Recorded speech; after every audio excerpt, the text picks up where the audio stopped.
Hello, and welcome to the opening of our new exhibition, Daredevils. Thank you so much for joining us virtually, and thank you for being members. I'm Dana Whitelaw, the Executive Director of the High Desert Museum. I also want to thank our sponsors this evening. Daredevils is made possible by KTVZ, and we have support from 95.7 FM and our Changing Exhibitions supporter, the James F. and Marion L. Miller Foundation. I'm so glad you're here to see what we've been up to. This exhibition has been on our list of projects for several years, and we couldn't be more excited to finally have it curated and produced by our amazing High Desert Museum exhibitions team. You might be thinking, why Daredevils? And I'm here to share our thoughts on that. The cultural ideas of the West as a landscape of opportunity, adventure, and danger have been in place for hundreds of years. And it's a landscape where rebels and rugged individuals are thought to triumph in the face of sometimes seemingly impossible odds. The high desert cultivates and inspires climbers and mountaineers and ski explorers, as we know, and it was really only a matter of time before the most daring individuals thought it might be a good idea to start jumping and throwing themselves off of and speeding across iconic land features. The high desert's landscape features specifically that help support these daredevil events are the playas and the river canyons, and it really makes it an ideal place for daredevils and risk takers. Daredevils, the exhibition, looks at those who have tested the limits of what's possible. Also, it considers the cultural significance of these individual daredevils against the backdrop of the challenges of the 1970s, including the Vietnam War, a significant economic recession, and an unfinished civil rights movement. It highlights some of the best-known daredevils, such as Evel Knievel and Kitty O'Neill, and how they became larger-than-life symbols of freedom and independence and adventure. Importantly, the exhibition also highlights some of the lesser-known stunt people, like Bessie Coleman, the first woman of African-American and Indigenous descent to get a pilot's license, and she went on to be a stunt pilot and flying flight tricks as well. This exhibition is a celebration of our unique landscape and some iconic personalities and thrill seekers. I know you're gonna love it. We have a great evening planned for you tonight. I'm joined by the masterminds behind this project. Dustin Cockerham is the museum's art experience developer, and Dr. Laura Ferguson, our senior curator of Western history. We'll take a look at the gallery with them and then hear from two iconic daredevils, Denny Edwards, the Flying Irishman. I'm standing in front of his amazing motorcycle right here, and also Debbie Lawler, who was the first woman to beat Evel Knievel's record. How fun is that? Again, thank you for joining us, and let's head into the gallery. Welcome. We are so glad you're here, and we're really happy to have this chance to share our latest exhibition, Daredevils, with you. And as we're talking, if questions come up, please go ahead and put them in the chat box, and we'll be answering questions at the end of the program. So this exhibit, Daredevils, it looks at Denny Edwards and Evel Knievel, all who are especially known for their motorcycle jumping. And we look at this against the backdrop of the 1970s. Each of these daredevils did a lot of their stunts during the 1970s. And the 1970s was a really challenging decade. It was a time where the war in Vietnam was going on. There was a lot of political corruption, especially with Richard Nixon, the oil crisis, an economic recession. So people were dealing with a lot of challenges at that time. And in many ways, daredevils were, you might say, really kind of the antithesis of all the things that were going on. But I think for that reason, people were really excited to have someone to celebrate, someone to look up to, and this show really looks at kind of what it took to do some of these incredible daring feats, and it really thinks about some of the challenges that we all face and how people come up against fear, and it thinks about ideas of resilience and the desire to kind of find that boundary of what's possible and then go past it. The initial idea for this show came several years ago from a camping trip out on the Alvord, and really feeling the inspiration and the challenges that landscape offers. And we wanted to tell the story of those who use that as a jumping off point, pun intended, to do something really tremendous and to explore not only themselves, but just as humans, what we can accomplish. And it's certainly a story of human resilience, and it's a story of not being afraid of fear. And that's a story that needs told now more than ever. Yeah, in the 1950s and 60s, motorcycles were kind of villainized in pop culture and in the media with movies like Marlon Brando and The Wild One and outlaw biker gangs.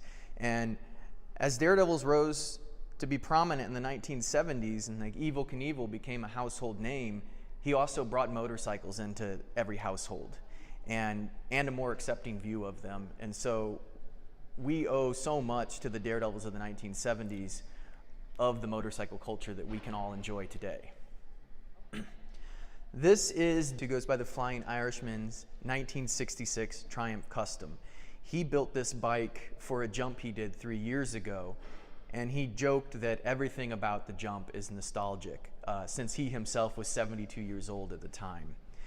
And it's specifically built for ramp-to-ramp jumps, and if you look at it in comparison with contemporary motorcycles, it's incredibly rudimentary, but it's also a great starting point to understand how bold and how daring what these people were doing actually was. Let's take a look inside the gallery. We had a lot of fun with the design for this show, and we really wanted to play with the idea that many people see Daredevils as real-life superheroes. So for that reason, we went ahead and created, real life-size toy boxes. Many of the Daredevils also had an action figure, including Evel Knievel, who had several different action figures that you could buy and play with. In fact, one of the favorite things in the show is the stunt cycle that so many people remembered playing with growing up. So I think people are really going to enjoy seeing some of those elements of Evel's memorabilia, collector's items, and nostalgia. So immediately we all were really excited with this idea of the life-size toy boxes.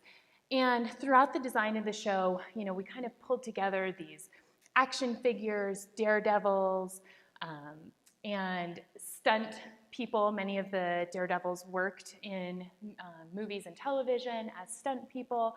And there's a real kind of thread of comic books throughout all this as well.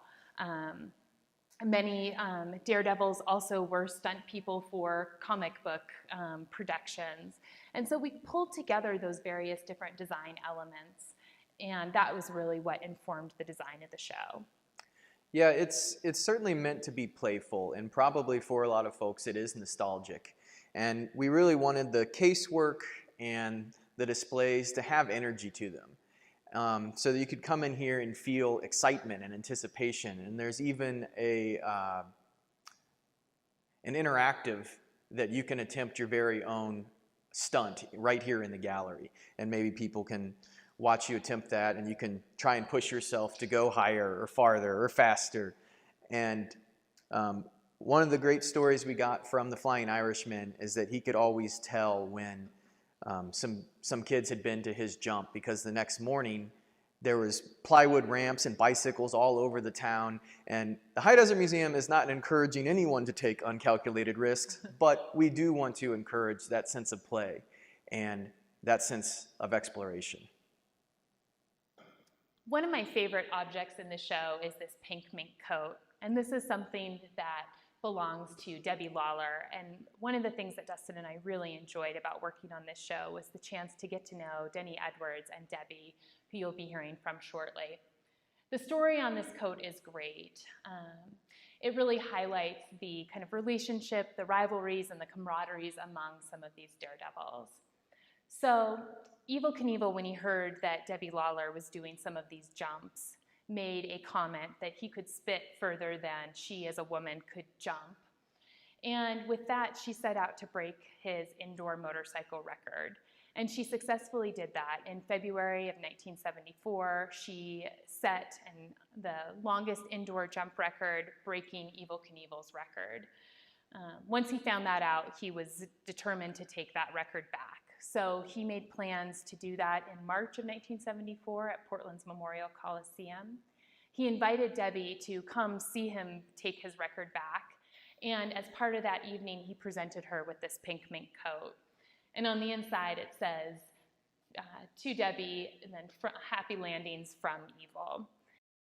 And he did successfully take that record back. Debbie continues to hold the record for the longest indoor jump by a woman. And this is just such a great object that I think highlights that competitiveness, but also the real respect and camaraderie among so many of these daredevils. And in fact, Debbie and Evil went on to develop more of a relationship, and she credits him with being part of helping her get a more lucrative deal on her action figure. So we hope you'll have a chance to come take a look at this in person.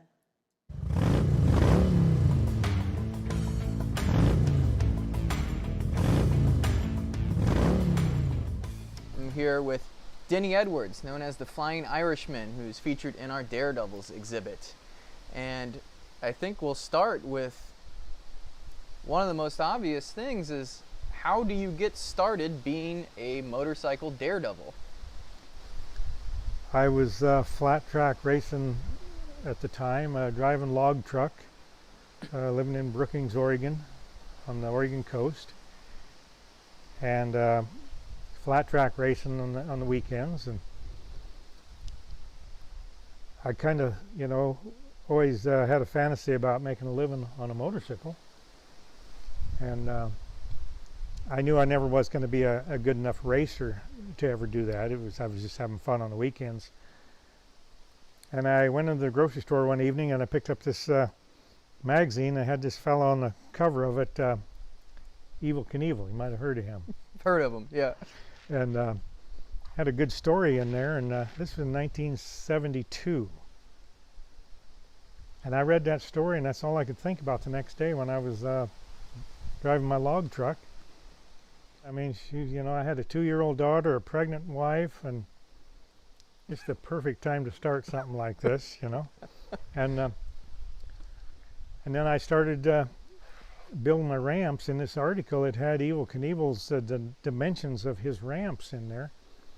And so I copied them dimensions, and I started building me some ramps. And I got so caught up in building the ramps, and they was turning out really good. And I momentarily forgot what I was building them for. It dawned on me when I set them up that I was going to have to ride my motorcycle off of them. And I knew if I didn't make a commitment to make a jump that I might not do it. And so they was having their annual Memorial Day doings in Brookings, Oregon, and so I went and talked to him about jumping at the little shopping center, and they told me I could. They couldn't pay me nothing, but I could take donations from the crowd.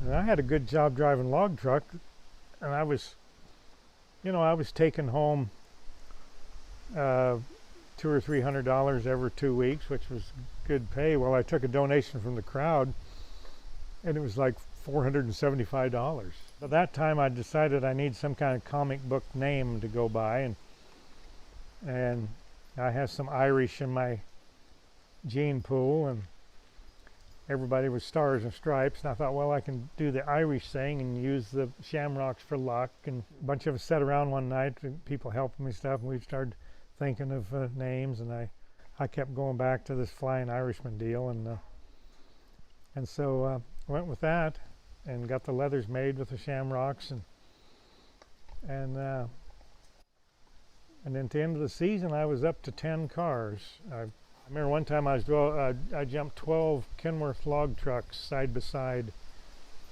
and I'd just gotten out of body cast all summer, and it was only like my second or third jump after that, being in a body cast all summer, and I was a little apprehensive about it anyway. And I made that jump and I landed. It was just the most perfect landing I ever done, and I couldn't feel anything. And I remember just throwing before I ever got off the ramp, I just threw my arms up in the air. I was so surprised myself, and I was glad it was over. Well, that's a good surprise. Yeah. And another thing I found out is when I was in the body cast, I got to thinking, I'm going to have to start thinking thinking this through. Because up to that point, it was kind of like an unconscious act, and getting up to speed, and I was just, you know, kind of rattled, and I just hit the ramp, and the next thing I do, I landed, and it was over, and I didn't remember any of it. And that getting hurt real bad really made me think, now I got to start focusing.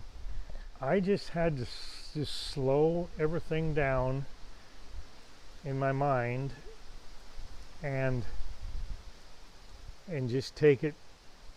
Oh, for instance, when I jumped 3 years ago, I was 72 years old, and I hadn't jumped for 32 years since I jumped. If I set the ramps up out here at a real close distance, just something that I could broad jump across on foot almost, just so I could get used to aiming for that ramp. Yeah. And going up that ramp. And I got back there for my final run, and I stayed back there and stared at that ramp. That ramp was 4 feet wide, 10.5 feet high, and 53 feet long. And at that moment, there was nobody there but me. Yeah. There was no crowd there, nothing. It was total focus. And I just got back and looked at that ramp. And I wished I'd had a heart rate machine on me, because when I took off, I was, honest to God, totally relaxed, and just got up my speed and just aimed for that white line up that ramp and just drove up over the end of it and totally relaxed. You know, really the only fun in these deals is being able to land it and come back and talk to the people. Mm-hmm. And enjoy the thing. Up to that whole thing leading up to that, there's no enjoyment there at all. It's this showmanship. It's a job you're doing.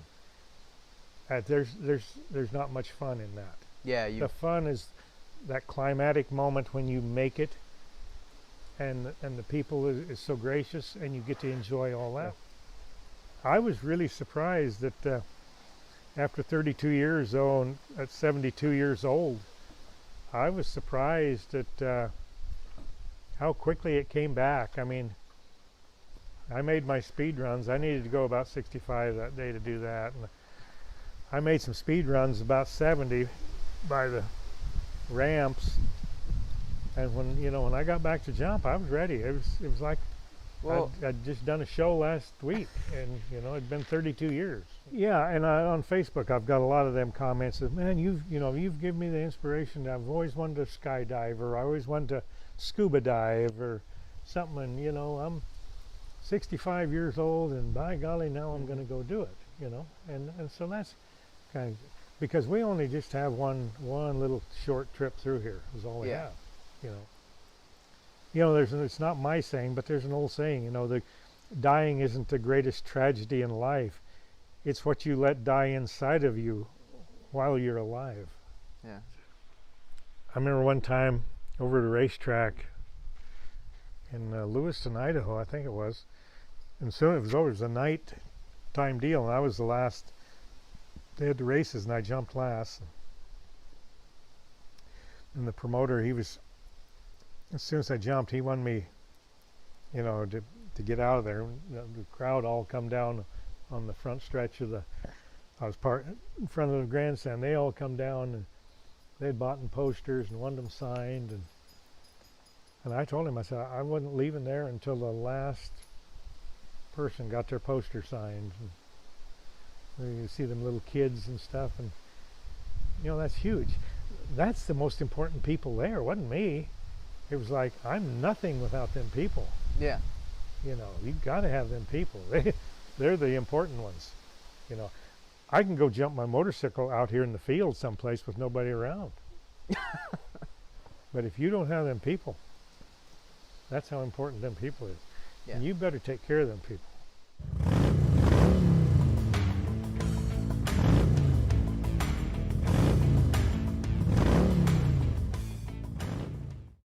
How did you get into motorcycle jumping?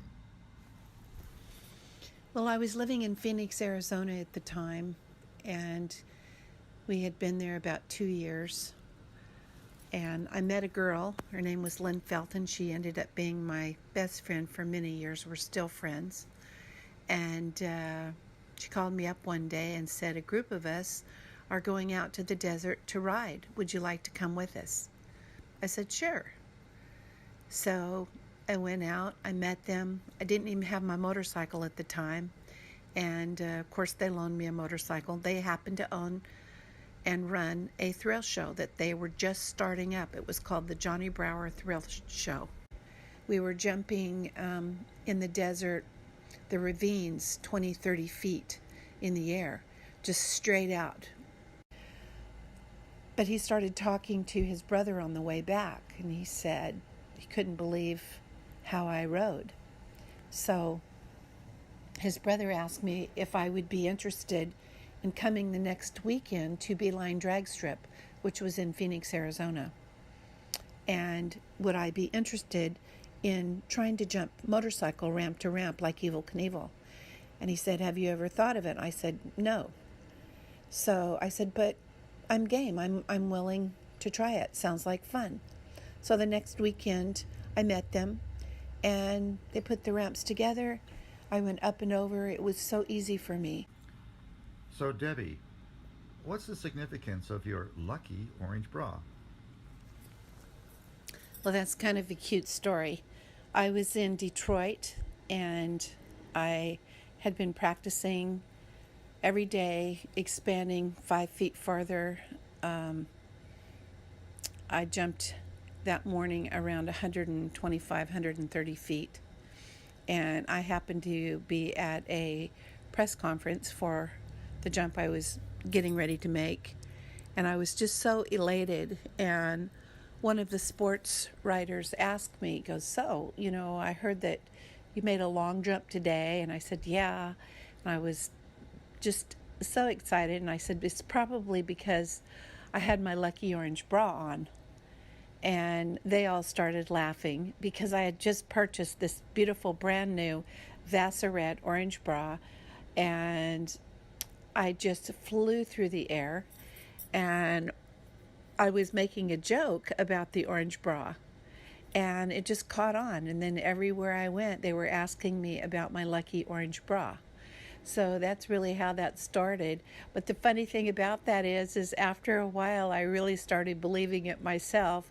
So I reserved that orange bra, never wore it again, only on long jumps. So, cute story. So Debbie, you're still the first woman in the world to hold this motorcycle phenomenon, jumping. And what do you want to let them know? Those young girls out there, what is the legacy you'd like to leave for them? Well, first off, which I always say, follow your dream, but never give up. We have, as women, so many things to overcome. We wear so many different hats in life. We're mothers, we're caregivers, we do it all. Never give up your dream. And it doesn't matter if it is like me, an all-male sport. If you want to go out and become, which I actually did meet. I was doing the Live Evil 2 show a couple years ago, and I had a woman come up to me. She ran up to me and she said, she had this very thick accent. She said, I'm so excited to meet you. She said, I watched you when I was 11 years old and listened to you when they were interviewing you on ABC Wide World of Sports. She said, I was so impressed because you were a woman going where no other woman had gone before. And she said, I was so impressed by that and carried that my whole life. She said, when my father, and she was from Australia, by the way, she said, my father had 3 boys and I was the only girl, and he had one of the largest construction companies in, I believe it was Perth, Australia. And she said that she decided at a young age that she was going to run this construction company. And she said, I always told myself, if Debbie Lawler can do this, I can do it. And she said, I run my father's construction company. And I loved that story. It actually gave me goosebumps. So you never know. Just by hard work, you can get and achieve anything. It doesn't matter that you're a woman. It doesn't matter if it's in a sport, a professional field. You can achieve what you set out to achieve with hard work, good ethics, always being kind to others.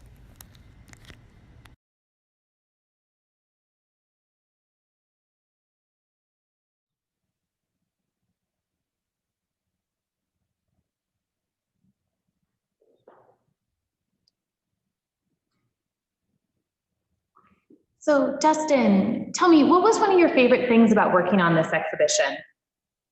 This, like all exhibits here, I mean, we really get to experience such a wide range of subject matter.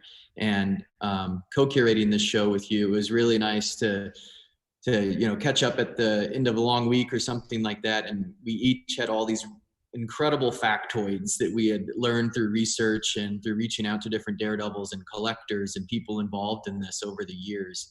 And I think that was something that I really looked forward to every week, and that was a lot of fun. What about yourself? I would totally agree. That was definitely one of the things I really enjoyed. I also really loved the chance to get to know Denny and Debbie. They both were so generous, and it's really hard to imagine how you get the courage to do these ramp to ramp jumps and the other stunts that we looked at. So I think it was really just so impressive and fascinating to hear directly from Denny and Debbie about the role that these stunts had played in their lives and kind of what it meant to them. Yeah, they all had so many great stories. And I think, and speaking to the courage of it, like the courage it takes to line up on a jump and go.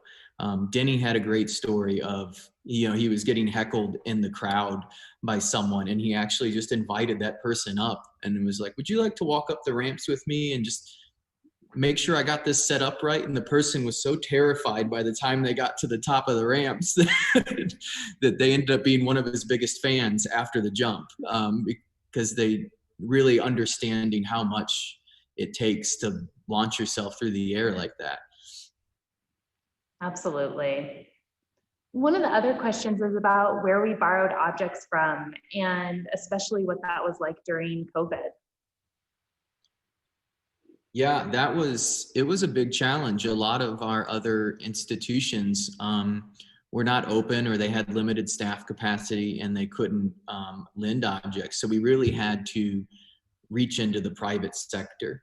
But one of the things that was good about that, and something that's very important as a show like this, is there's such a fervent kind of collection out there and people that hold this very dear to them. So to involve that community really firsthand and helping to craft this exhibition, I think was really important.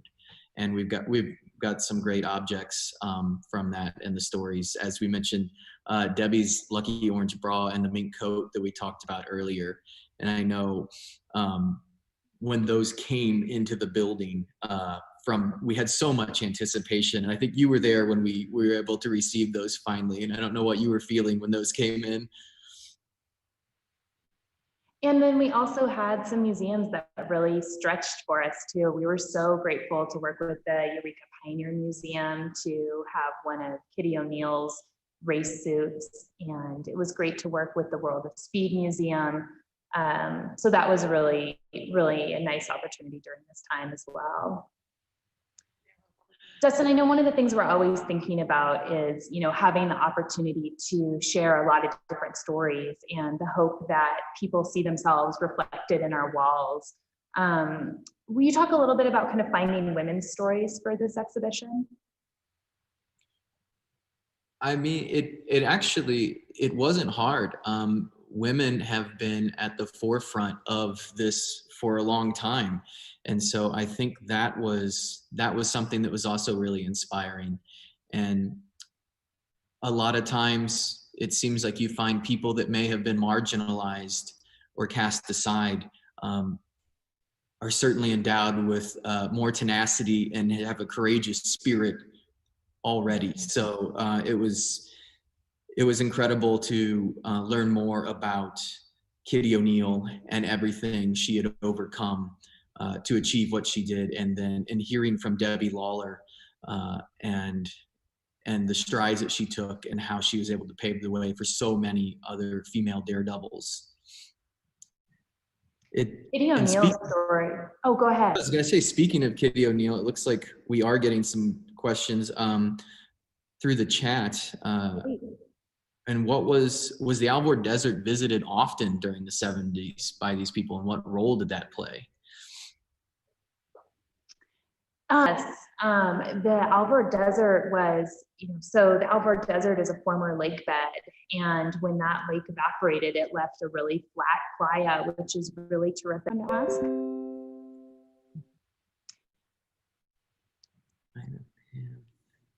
So I was going to mention just a little bit more about what I'm sitting in front of, and this is Kitty O'Neill's SMI motivator, and this was a steam-powered rocket that she used to set the land speed record on the Alvord Desert.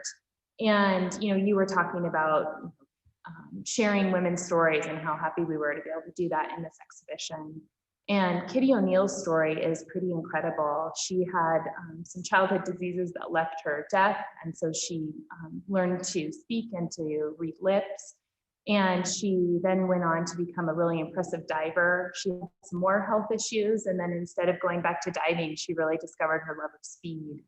And she pursued speed in all kinds of ways, not just on the Alvord Desert. She also loved to water ski and also holds a speedboat record as well. So she was, pretty daring in a lot of different ways. Yeah, absolutely. And that is a great image behind you, and that leads me to what I have behind me here, which we introduced to start, but you're almost in kind of in awe just to be in the presence of someone that has flown through the air over vehicles and landed safely, or sometimes less than ideal. And so again, it's one of those, the objects and the people and the stories around this just have so much impact. What do you think might be surprising for visitors coming to see this exhibit? I think that people will resonate with the exhibit more than they would imagine. I think that and it's a question we'll probably get, is like, why is the High Desert Museum doing this type of exhibit? And these stories are a part of all of us. They really are. And it's something that's kind of shaped our culture that we live in. And I think people will really be surprised by how much it resonates to them, how much they can draw parallels with their own life, or even the nostalgic bits of it, of how much they actually remember, and they can remember where they were when these things were happening. What are some of the things that you're excited for visitors to take away from this show? Oh, that's a great question. I think similarly to you, I think it's some of those broader questions. I think so many of us at various points in our lives come up against something that we're afraid of. And I think it's that there's a real familiarity to knowing what it feels like to be afraid, and then to push past that. And, going back to Kitty O'Neill, she just talked about, you're afraid and then you do it and then you've done it, and so I think there's just something about that spirit of being really resilient. And I know that's something you and I have been talking about a lot lately, but I think with everything that's been going on, and most recently the wildfires in Oregon, and just this story of really facing tremendous hardship and facing things that are scary and unknown, and kind of being resilient and kind of facing them despite all of that. So I think I think one of the things I just love about this exhibit is that kind of playfulness, and then there's also that kind of deeper question underneath it. So when you walk into the gallery, you see toys and toy boxes and superheroes and comics. It's really playful, but then I think there's that really interesting question underlying all of it. Yeah, one of the quotes that came up a lot during research, and was a quote by Evel Knievel of, "You're never a failure if you get back up." And I think that, just in the Daredevil vocabulary, like, failure is not much of a word. It's because of the margins they were working with was so kind of inconceivable to a lot of people. And so I think that's a really inspiring thing to see people that failure was a huge part of what they did. And they had to keep going against that. It looks like we are, what legacy did Daredevils leave us? Who are today's Daredevils? This was one of the things that we talked about when we were reflecting. You know, the exhibition really focuses on the 1970s. The individuals that we're highlighting were all kind of at the heyday of their career during the 70s. And in many ways, their actions made what was once kind of extreme sports much more mainstream. And so we see that, I think, and, you know, being right here in Bend, we really see the impact of those kind of seemingly extreme sports becoming so much more mainstream. What are some of the things that you think about when you think about legacies, Dustin? Yeah, I mentioned one thing that I think that resonates with me personally is I'm big into motorcycles. Everyone here at the museum knows I try to ride to work every day that I can. And that was motorcycles before the era of the 70s had such a stigma around them. And seeing people that were bringing people together and having a common cause and rooting for human triumph was a big thing, and it allowed motorcycles to kind of become more accepted, and so many people now get to enjoy a thriving culture because of that. Like, you can go down to Spoken Moto and have a coffee and sit at food carts and have this very family friendly and casual experience around something that's very motorcycle centric, that I don't think that would have been possible without the work that these Daredevils did. And that kind of makes me think of a piece that we haven't really talked about yet, which is that in many ways, not only were they just able to do these, you know, really daring feats, but there was a lot of showmanship that went along with it as well. I mean, you know, one of the things, you know, Evil in so many ways was this larger than life character, you know, who came up with his own name and came up with his own brand. You know, part of what, you know, you went when you went to see Evel Knievel do a stunt was, you know, not just to see the stunt, but also to see this kind of incredible character. And we see the way that kind of, he became a household name through all of the collector's items and the toys. And in many ways, that legacy kind of continues to. Yeah, that's another thing I'm really excited for people to see in this exhibit is some of that memorabilia, because it is so fun and it's so exciting, and to see how far reaching it was, how many different things were kind of marketed and stuff, but it's really exciting. Another question we have is to share more about, you know, did we include stories from African Americans or from Native Americans?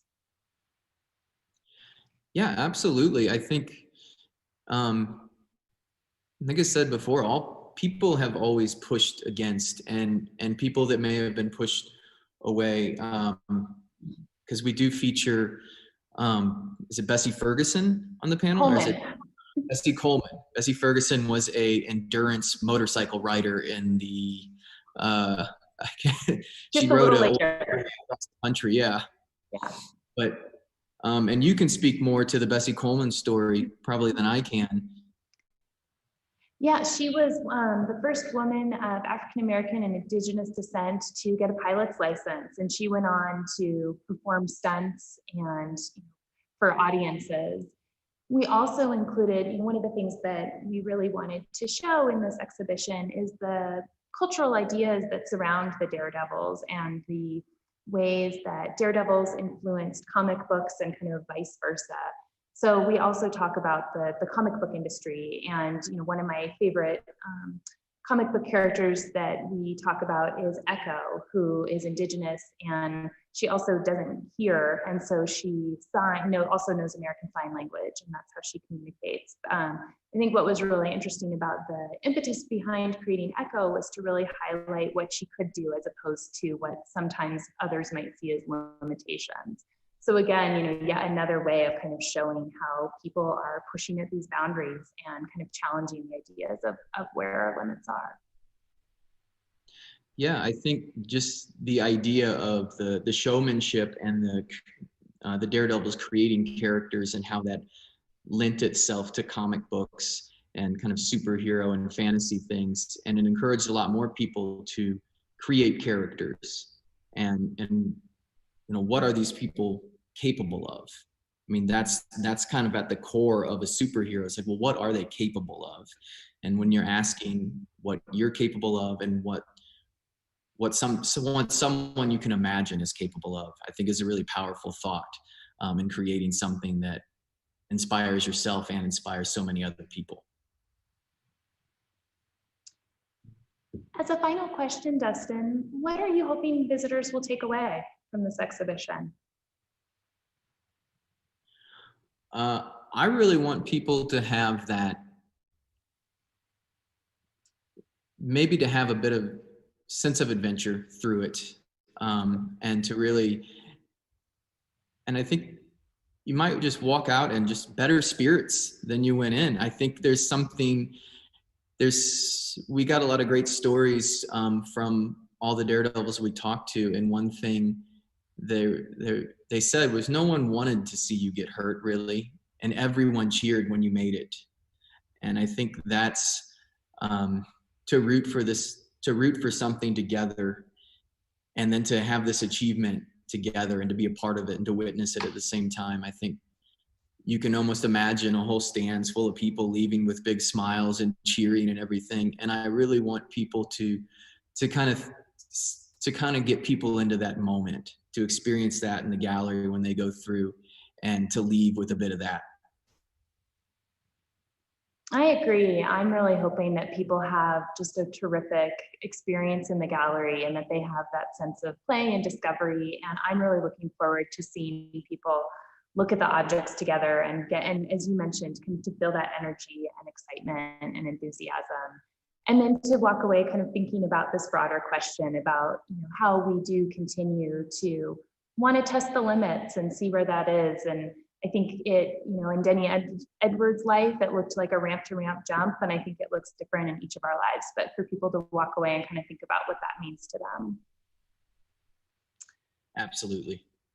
Well, Dustin, it's been so nice to have this chance to talk with you, and thank you to all of our members for joining us this evening. We can't wait for you to come and see the gallery and enjoy it for yourselves. And thank you so much for being a part of this night.